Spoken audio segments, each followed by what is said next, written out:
Our first speaker for today is Dr. Richa Lal. Ma'am is former professor and head Department of Pediatric Surgery, Sanjay Gandhi Postgraduate Institute of Medical Sciences, Lucknow, Uttar Pradesh, India. Ma'am will be taking lecture on evaluation of surgical jaundice in infants. Okay, so very good morning to all my seniors and friends. So today is the last day of this pediatric surgery test match series, and the organizers have given me this responsibility of being the opening batsman, or more appropriately, the opening batswoman on a Sunday morning at 8 a.m. So we'll begin with evaluation of surgical jaundice in an infant. The differential diagnosis of neonatal cholestasis is like opening a Pandora's box. Several are life-threatening but treatable if diagnosed early.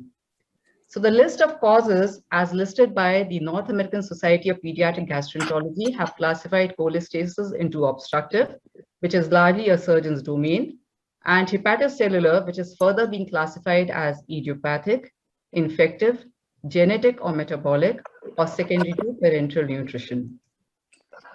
Pool data from 9 Indian centers collated by Pediatric Gastroenterology chapter of Indian Academy of Pediatrics shows that biliary atresia constitutes 34%, and therefore this is the largest single etiology group.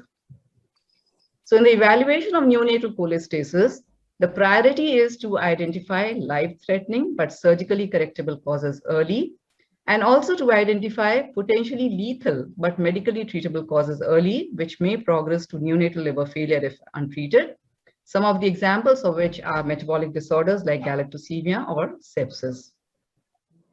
Of the surgical causes of cholestatic jaundice, the largest group is that of biliary atresia, which constitutes a whopping 80%, followed by choledochosis, that is 10%, and a much lesser proportion is contributed by inspissated bile syndrome, spontaneous perforation of bile duct, biliary tumors or lymph nodal enlargement, and gallstones. Now, a precise preoperative diagnosis is usually possible in all except biliary atresia, which is the largest group but continues to be a challenge. It is challenging to differentiate from hepatocellular cholestasis. It is potentially lethal if diagnosed late, and therefore early diagnosis is crucial for surgical salvage. And yet, as of now, no pre-op investigation has 100% diagnostic accuracy. So what are the tools in the diagnostic armamentarium of surgical jaundice in infancy? The first line investigations, which are foundational and mandatory to all surgical etiologies, are a clinical assessment, which in addition to history and physical examination must include a stool color inspection, a liver function test including GGTP, and an ultrasound with Doppler. The second line investigations are tailored to an individual case, the suspected etiology, and a given institution's protocol. And these are hepatobiliary scintigraphy, liver histopathology, MRCP, ERCP, laparoscopy, and peroperative cholangiogram. So the rest of the presentation would be focusing on differentiating biliary atresia from other causes of surgical jaundice and from hepatocellular cholestasis, beginning with clinical evaluation, stool color inspection, with stool color card being the principle for population screening, investigations, namely liver function test, ultrasound with Doppler, hepatobiliary scintigraphy, liver histopathology, MRCP, ERCP, and laparoscopy. Their key differentiating and diagnostic features, advantages, and limitations. The diagnostic algorithm that proposed by the North American and European Society for Pediatric Gastroenterology, Hepatology, and Nutrition, and by the Pediatric Gastroenterology chapter of the Indian Academy of Pediatrics. Then prenatal diagnosis, is it possible in biliary atresia? And then addressing the difficult question or differentiating cystic biliary atresia from cystic choledochal malformation, and then ending with key messages. So in the workup for neonatal cholestasis, the emphasis is to identify biliary atresia early, because early surgery within 30 to 45 days of age translates not only into improved early outcomes, but also into fewer transplants into adulthood. And also to identify biliary atresia accurately, such that no biliary atresia cases are missed, while minimizing the morbidity of a negative laparotomy. So this is a typical course of a representative case of biliary atresia. Typically a good weight, term, well-appearing baby with jaundice with diaper staining of urine, with persistent pale stools since birth. Hepatomegaly appears in the first month. Splenomegaly follows in the second month. Beyond third month, some babies may present with spontaneous bleed, the most sinister of which is intracranial bleeds, but it is usually responsive to vitamin K administration. Decompensation typically occurs after 6 months if untreated. So there is a need for a high index of clinical suspicion in a good weight term well baby with persistent acolic stools, raised conjugated bill with initially preserved liver synthetic functions. What then are the pointers towards hepatocellular cholestasis? Could be preterm, small for date, with history of NICU hospitalization, parenteral nutrition, neonatal sepsis. The stools may be intermittently pigmented. Sick, failure to thrive, metabolic acidosis, recurrent hypoglycemia may be pointers towards sepsis and galactosemia. Early onset decompensation of liver synthetic functions progressing to neonatal failure, which is unlike biliary atresia. Some storage disorders may have significant hepatosplenomegaly in the first month of life itself, which is again unusual for biliary atresia, and dysmorphism and positive family history. But like everything in medicine, all biliary atresia babies may not follow a classical book picture. And therefore, a preterm small for date baby may have biliary atresia as well. And early onset splenomegaly with ascites and derangement of liver synthetic functions before 2 months of age may also occur in select babies with severe form of disease. What then are the red flags for biliary atresia? So as per the 2017 guidelines by the North American Society, the red flags which mandate evaluation for biliary atresia are acolic stools, high GGT cholestasis without an alternative etiology, and an abnormal or absent gallbladder on ultrasound. Now, it is very important to emphasize on the importance of direct stool color inspection of at least 3 consecutive samples, which should be done by a trained pediatrician or a surgeon or a nurse. And it is very important to carefully observe for change in pigmentation after the baby has been started on choleretics. This is the spectrum of colors of stool that one could see in a biliary atresia baby. It could be frankly clay colored or pale, or what one could describe as light yellowish. Whereas that in non-biliary atresia cholestasis could be brown, yellow, or green. And because of its high specificity and cost effectiveness, stool color card has established its efficacy as a principle for home-based population screening in several high prevalence countries, wherein this stool color card is inserted in the well baby card of a baby at birth, and stool color is assessed at 2, 4, 6, and 8 weeks, wherein color 1, 2, and 3 are suspicious of biliary atresia and need specialist attention. And the impact of this stool color card screening program has been in terms of more babies getting diagnosed before 60 days of age, more of successful potoenterostomies, enhanced 10-year native liver survival, translating into decreased transplants in adulthood. In India, a Yellow Alert campaign was started by the Pediatric Gastroenterology chapter of IAP with the aim of creating awareness at grassroots level and cutting down on the delay in referral. And recently, a multi-center study with SGPGI being the lead center proposed development of an integrated neonatal cholestasis card, which comprises of a urine color card in addition to the stool color card for early recognition and referral of neonatal cholestasis. Now, what are the clues from LFT interpretation? Jaundice in newborns is common, but when does it merit an investigation?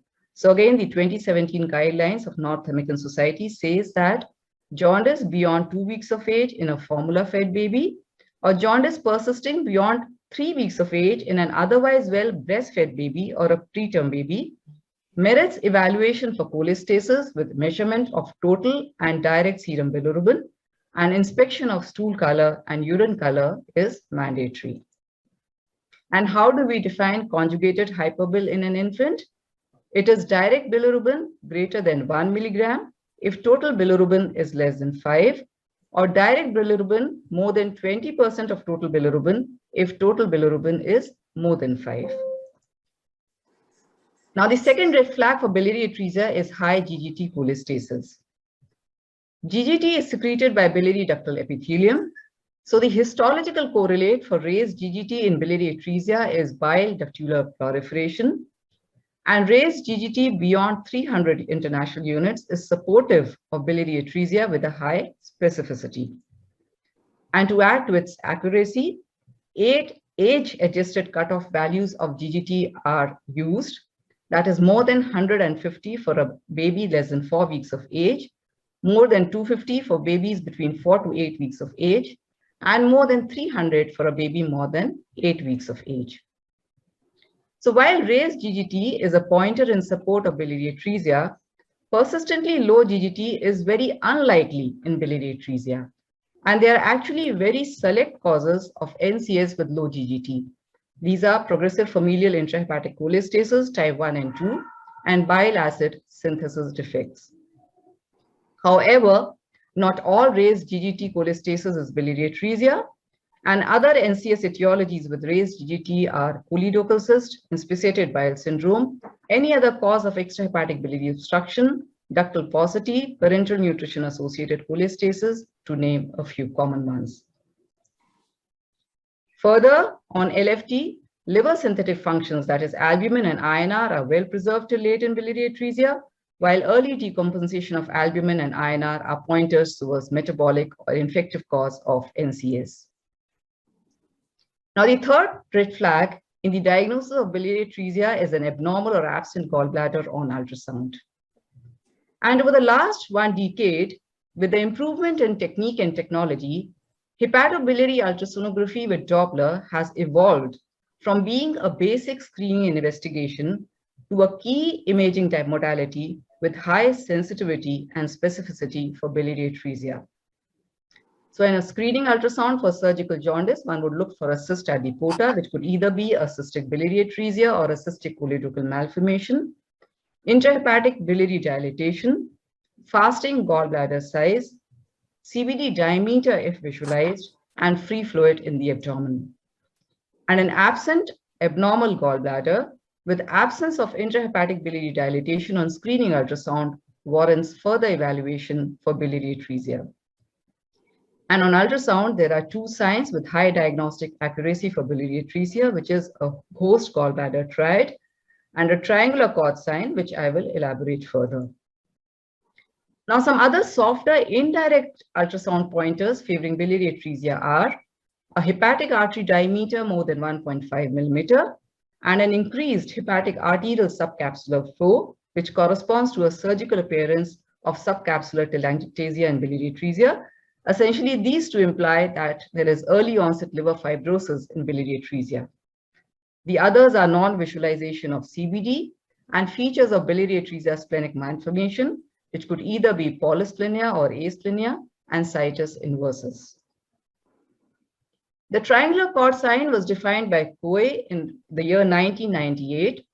It refers to a triangular echogenic density more than 3 millimeter in thickness, identified cranial to the portal vein bifurcation and anterior to the right branch of the portal vein. It represents the fibrous portal remnant of the extrahepatic extrahepatic biliary tree. And in this meta-analysis published in 2016, the pooled specificity of triangular cord sign was reported as 97%. The Ghost gallbladder triad has 3 components: a gallbladder measuring less than 19 millimeter from one wall to the other, lack of a well-defined echogenic mucosa, and an irregular contour. So a combination of a triangular cord sign together with a Ghost gallbladder and a decreased post-feed contractility defined as less than 68% in a baby under 12 weeks of age and less than 25% in a baby more than 12 weeks of age has a high specificity, a positive predictive value of 98% and near 0 false positive for biliary atresia. And therefore, some of these studies have suggested a diagnostic algorithm wherein in the presence of red flag signs, that is raised GGT cholestasis with persistent ecolic stools, and ultrasound features of a GB ghost ride and triangular cord sign, one could proceed with surgery straightforward. And further investigations, that is scintigraphy and liver biopsy, be reserved only for babies with equivocal or discordant features. And this slide, I think, has a very important message. But it is equally important to understand the pitfalls and limitations of an ultrasound. So when is a gallbladder ghost ride negative in a proven case of biliary atresia? As high as 1/5 cases of type 3 biliary atresia at surgery and on cholangiography would have a well-distended mucus-filled gallbladder with a distal patent CBD, but there is proximal atresia, and therefore a normal size, morphology, and post-feed contractility does not exclude biliary atresia. On the other hand, when is a gallbladder hypoplastic in non-biliary atresia cholestasis? It could be poor bile flow because of neonatal hepatitis with severe cholestasis, ductal paucity, or a non-fasting baby. Hence, an abnormal gallbladder morphology, in addition to a small-sized gallbladder, is very important to support the diagnosis of biliary atresia. Again, when is a triangular cord sign negative in a proven case of biliary atresia? Either when the baby is too young at the time of ultrasound, or in a subtype of type 3 atresia wherein the proximal portal remnant is hypoplastic or aplastic.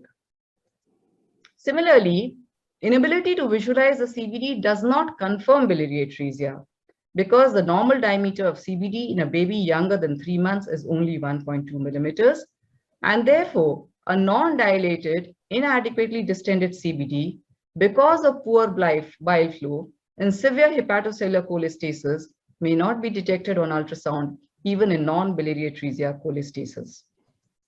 And again, to reiterate the simple fact that biliary atresia is characterized by absence of intrahepatic biliary dilatation, unlike other causes of surgical jaundice. Now, after the ultrasound, further diagnostic algorithm for a cyst at porta differs from that of NCS without a cyst. Because a cyst at porta is a surgical diagnosis, it does not need a liver biopsy or a scintigraphy. It could either be a cystic biliary atresia or it could be a cystic choledochal malformation, and one could proceed with an MRCP or a peroperative cholangiogram and surgery. Now we'll move ahead with the investigative trajectory for suspected isolated biliary atresia without a cyst. Hepatobiliary scintigraphy, what are its advantages and limitations? Now the newer generation radioisotopes like mebrofenin have high hepatocyte extraction despite high bilirubin levels, and therefore they improve the specificity of scintigraphy. Pre-medication with Utiliv and phenobarbital also improve specificity. So typically in biliary atresia, the hepatic uptake is good, but there is no excretion till 24 hours. Whereas in hepatocellular cholestasis, the uptake is poor, but there is delayed excretion. Hence, excretion of radioisotope excludes biliary atresia, but failure to excrete does not confirm biliary atresia. And this is the biggest pitfall of scintigraphy. That is its poor sensitivity in high serum bilirubin. And there is a long list of non-biliary atresia causes with a non-excretory scan, some of the common ones being severe neonatal hepatitis, inspissated bile syndrome, ductal paucity, and parenteral nutrition associated hepatitis. And therefore, developments in the last few decades have focused on enhancing the specificity of a scan by use of radioisotopes with high hepatic extraction like mebrofenin, pre-medication with phenobarb and UTCA, dose calculation per kg and giving a booster dose rather than a fixed dose, combining a scan with a SPECT CT, and combining it with duodenal fluid sampling. So this meta-analysis published in 2013 shows that scintigraphy has high sensitivity but scores low in specificity, which implies that decisions to surgically explore based on a non-excretory scan alone are at a disadvantage of a high negative nephrotomy. And therefore, the 2017 guidelines by the North American Society say that limited specificity precludes the use of a scan as a standalone test in making a definitive diagnosis of biliary atresia. So finally, what is the clinical application of scintigraphy? Hepatobiliary scintigraphy is the key diagnostic modality when one suspects spontaneous biliary perforation with biliary peritonitis. In addition, it is a useful adjunct in NCS with equivocal or discordant clinical features and investigations, say a baby who has ambiguous stool color, or ultrasound features not specific, or liver biopsy sample inadequate, wherein an excretory scan may obviate a need for a POC. Liver histopathology, what are its advantages and limitations? Now, on liver biopsy, the three key indicators of biliary atresia are bile ductular proliferation, presence of bile plugs, and portal fibrosis, of which the first one, that is bile ductular proliferation, has best sensitivity and specificity. And this meta-analysis published in JPS 2016 says that the pooled sensitivity, specificity, and overall diagnostic accuracy of liver biopsy in diagnosis of biliary atresia is close to 92%. What should be the optimum age? It is 4 to 8 weeks of age because too early a biopsy has a potential for missed diagnosis. So the advantages of liver biopsy are that it has a high diagnostic accuracy for biliary atresia, and it can also detect diagnosis of other non-biliary atresia causes of NCS, such as paucity of interlobular bile ducts, alpha-1 antitrypsin deficiency, neonatal sclerosing cholangitis, and some storage disorders. However, the pitfalls and limitations of a biopsy are related to an inadequate specimen, which has inadequate portal tracts. Because for a biopsy to accurately diagnose biliary atresia, the specimen should have 4 to 5 portal tracts. Or a biopsy taken too early before the changes of ductular proliferations get manifested. Then similar histological changes of ductular proliferation can be seen in other causes of prolonged biliary obstruction. It has a reported complication rate of 0.4%, and it needs an experienced pathologist with a reporting time of 3 days.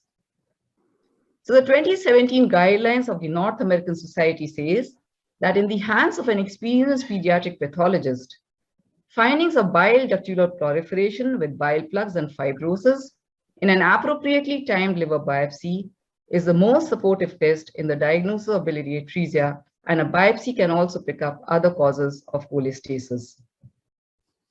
Now, where do MRCP and ERCP stand? MRCP is the key imaging modality in surgical jaundice with biliary dilatation on ultrasound, which could either be a cystic biliary atresia or a choletuple cyst.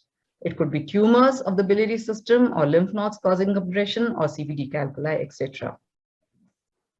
There are select reports on use of MRI for biliary atresia, wherein the pointers are non-visualization of the biliary system, an abnormal gallbladder, or an MR triangular cord thickness at POTA. So on MRCP, visualization of a normal biliary tree in entirety excludes biliary atresia. However, failure to delineate the extrahepatic biliary tree does not confirm biliary atresia because non-dilated small diameter ducts with poor bile flow and severe hepatocellular cholestasis may not be detected on MRCP. The King's College Hospital has published its experience with selective use of ERCP in the diagnosis of biliary atresia, wherein their indication for doing an ERCP was a non-diagnostic liver biopsy or equivocal LFT ultrasound and other investigations.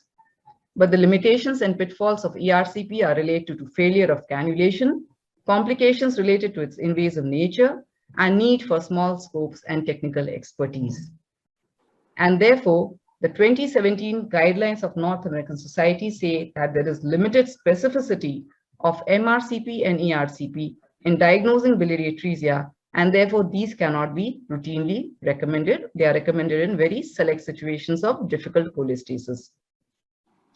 So then what is the inference finally from the meta-analysis which compare all the 6 diagnostic modalities, including stool color, LFT, ultrasound, scan, liver biopsy, and MRCP. So the comparison says that an ultrasound with a gallbladder ghost right and a triangular Gott sign has high sensitivity and specificity. Scintigraphy and MRCP are low on specificity, and a liver biopsy is high both on sensitivity and specificity. And therefore, this meta-analysis published in 2018 concludes by saying that liver biopsy is better than all non-invasive investigations. However, the decision to explore should be based on a combination of diagnostic methods, which I think is very important.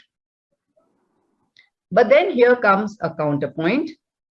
And this is a publication from Dr. Yamataka's group, and I am happy that Dr. Yamataka has joined us. And this publication says that needle liver biopsy has potential for delaying Kasai's photoenterostomy and is obsolete for diagnosing biliary atresia and the laparoscopic era. And they have suggested a diagnostic algorithm wherein, on the basis of blood biochemistry, ultrasound and scintigraphy, if a baby is suspected to have biliary atresia, the baby should be taken up for a laparoscopic cholangiography with provision to proceed straightforward. However, in their basic tests, that is biochemistry, ultrasound, and scintigraphy, the specificity was 30%, and 12% of babies subjected to laparoscopy did not have biliary atresia, and I'm sure that Dr. Yamataka would speak upon this in detail in his talk.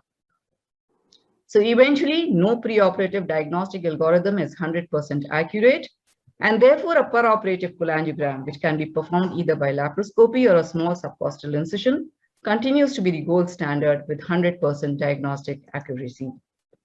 And for the postgraduates, just to reiterate on a simple fact, that to call a POC normal, it should delineate the intrahepatic biliary tree, a normal CBD with free flow of contrast into the duodenum.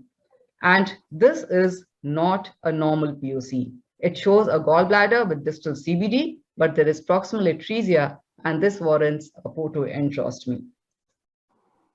So this is the algorithm of the pediatric gastroenterology chapter of Indian Academy of Pediatrics, which is in consensus with the North American and the European Society of Pediatric Gastroenterology and the King's College Hospital Protocol, which says that for cholestatic jaundice, the babies are classified as sick and non-sick. The sick are investigated for infective and metabolic causes. Non-sick babies inspect stool color carefully for 3 days. If it is persistently pale, fast-track investigations for biliary atresia. Begin with an ultrasound. If the ultrasound shows a cyst at the porta, proceed with an MRCP and a peroperative cholangiography. If the ultrasound does not show a cyst, proceed with a liver biopsy. A HIDA scan is done if the liver biopsy is equivocal or if the liver biopsy is not possible. If the liver biopsy is consistent with biliary atresia or the liver biopsy is equivocal but the scan is not excretory, then proceed with laparotomy and a peroperative cholangiography. And all this should be fast-tracked so that it can be completed within a period of a week, ideally. Now, biliary atresia is devastating. So can we diagnose it antenatally? Now, cystic biliary atresia can be diagnosed by an antenatal cyst picked up at 20 weeks of gestation. But for non-cystic isolated biliary atresia, 1/4 of them would have non-visualization of gallbladder on a prenatal scan, but only 3% of all non-visualized gallbladders on a prenatal scan have a probability of being biliary atresia. And therefore, if there is a non-visualized gallbladder on a prenatal scan, it warrants confirmation by amniocentesis for amniotic fluid GGTP levels. Now, another difficult question is cholestatic jaundice with cyst at porta. Are we dealing with cystic biliary atresia or a cystic choledochal malformation? Because the two are different in their management and their outcome. So on evaluation, cystic biliary atresia would be characterized by progressively increasing bilirubin with persistently acholic stools. Intermittent jaundice or intermittently pigmented stools exclude biliary atresia but would favor a choledochal cyst. Then preoperative cholangitis rarely affects biliary atresia, but it could happen in choledochal cyst. On ultrasound, the pointers to a cystic biliary atresia are absence of intrahepatic biliary dilatation, a hypoplastic dysmorphic gallbladder, a triangular cord sign, and a small anechoic cyst. Pointers in favor of cystic choledochal malformation are presence of intrahepatic biliary dilatation, a well-distended gallbladder communicating with the cyst, or a large cyst with a sludge. Again, on pre-op MRCP, the choledochal cyst would be large, communicating with a well-distended gallbladder and also communicating with well-formed and often dilated intrahepatic bile ducts. Whereas in cystic biliary atresia, the cyst is small and the gallbladder and the intrahepatic biliary system is often hypoplastic and therefore not visualized. But the final confirmation often needs a peroperative cholangiography, wherein again on choledochal cysts, the upper tracts are well-formed and often dilated, whereas in biliary atresia, the process of inflammation and sclerosis involves the upper tracts as well, and therefore the intrahepatic biliary radicals have this very typical fuzzy, irregular, reticular, and spidery kind of a configuration. So I will end with my take-home messages. That is, in the presence of red flag signs, persistent acolic stools and high GGT cholestasis, ultrasound features of GB ghost triad and triangular cord sign have a 98% positive predictive value for biliary atresia. Hence, careful inspection of 3 consecutive stool samples and a diligent ultrasound by an experienced radiologist holds great merit. And I think the slide has a very important message. As a second line investigation, an appropriately timed adequate liver biopsy specimen reported by an experienced pathologist has the highest diagnostic accuracy, with bile duct proliferation being the key differentiating feature. And liver histopathology has been recommended as a key investigation in the standard diagnostic algorithms by the NASPGHAN, the ESPGHAN, the King's College Hospital Protocol, and the Pediatric Gastro Chapter of Indian Academy of Pediatrics. MRCP, however, is a key diagnostic imaging modality in surgical jaundice with biliary dilatation on ultrasound.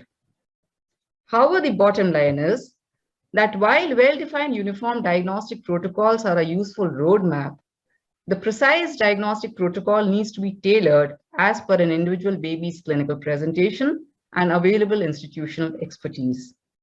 And therefore, in case of an equivocal or discordant investigation, with clinical picture suggestive of biliary atresia, the baby should be given the benefit of surgical exploration within the crucial narrow window period. Because while overdiagnosis with some negative laparotomies is acceptable, underdiagnosis results in a loss of an opportunity to salvage the baby surgically. And finally, improving the diagnostic accuracy in NCS truly entails multidisciplinary coordination. It is important that the pediatric hepatologist, the surgeon, the radiologist, and the pathologist communicate and share the same wavelength. And finally, I will end with a few food for thought on how we can improve diagnostic outcomes for a country like ours, which is a high prevalence country for biliary atresia. So going by the Taiwan experience, implementing the national screening program as suggested by the integrated neonatal cholestasis card and strengthening the yellow alert campaign may encourage early diagnosis. Going by the UK experience, identifying and promoting more and more regional centers of excellence could improve diagnostic and surgical outcomes. Using uniform diagnostic protocols across regional centers and creating a national biliary atresia registry. And thank you all for patient hearing. And if there are any questions, I'll be happy to take them. Thank you, ma'am. I would like to call upon Dr. Chudamani, ma'am, Dr. Bipin Suri, sir, and Dr. Vijay Upadhyay, sir, to moderate this talk and give their inputs. Dr. Chudamani, ma'am, is one of the senior most pediatric surgeon of the India, and she is an AIIMS Delhi alumni and first MCH pass out. She is the former Vice Chancellor of KGMU. If I may begin by congratulating Dr. Richa Lal for, I think, a wonderful, very succinctly put across presentation on biliary atresia, which is all encompassing. Actually, she's brought out all the diagnostic algorithms, the controversies, the workups, the pitfalls, and management algorithms. But Dr. Richa, can I just begin by making one statement, and that is ultrasound, as you very rightly mentioned, continues to be very high, has very high pickup as far as initial screening modalities is concerned. But I think the point which would want to be emphasized is that the knowledge, the interpreter, the sonologist, the radiologist has to be an expert. He must know so the ins and outs of the procedure. That is number one. Number two is that whereas liver biopsy, as you also rightly mentioned, has a very high specificity and sensitivity, I just need to know from you, if you have some information, how many centers today in our country are actually doing it as a routine, doing liver biopsy as a routine in the diagnostic workup of biliary atresia. So, Dr. Richa, if you could take that on. Yeah, thank you, Dr. Vipin. Both your questions are actually very, very relevant. Now, about ultrasound, as you said, that it needs an experienced radiologist, but I would also say that considering that biliary atresia is always a difficult diagnostic problem, and therefore, if we are working in one of those centers, which are high volume centers for biliary atresia, we must really, really invest in training our radiologists to pick up biliary atresia. So I remember my days when I joined SGPGI way back in the year 2000, and our ultrasound reports used to be no intrahepatic biliary dilatation and therefore no biliary atresia. And then we started having routine interactions with our radiologists, you know, every time ringing up the radiologist, going down to the radiology suite, having radiology conferences. And that over a period of time has really, really improved our diagnostic accuracy, so much so that today our radiologist, even a junior resident, would comment on everything starting from the ghost gallbladder, the triangular port sign, the subcapsular flow, the hepatic artery diameter. So essentially, sir, what I want to say is that the surgeons need to invest time and energy and need to communicate with their colleagues in radiology and pathology if we have to improve upon our diagnostic accuracy. And believe me, if we do it regularly, if we interact with our radiology colleagues, they will pick up and their diagnostic accuracy will improve. So if you have a patient whose clinical picture fits into biliary atresia, GGT is elevated, we have ourselves inspected 3 stool samples and they're persistently pale, and the gallbladder and the ultrasound says that this is a ghost gallbladder or the triangular port sign is there, or if it is a cyst adipota, in all probabilities, this will turn out to be biliary atresia. We can do a scan, we can do a biopsy depending on what we are comfortable with in that particular center. So that is about, sir, the response to your first question. About liver biopsy, yes, I agree. It needs an experienced pediatric hepatologist to do a safe liver biopsy in these babies because it's an invasive investigation. And more importantly, it needs an experienced pathologist to report on a liver biopsy accurately. Because in the absence of an expert pathologist, the diagnostic accuracy of liver biopsy would not be very good. So again, I would say that if we are working in a high volume center with special interest in pediatric hepatobiliary surgery, we need to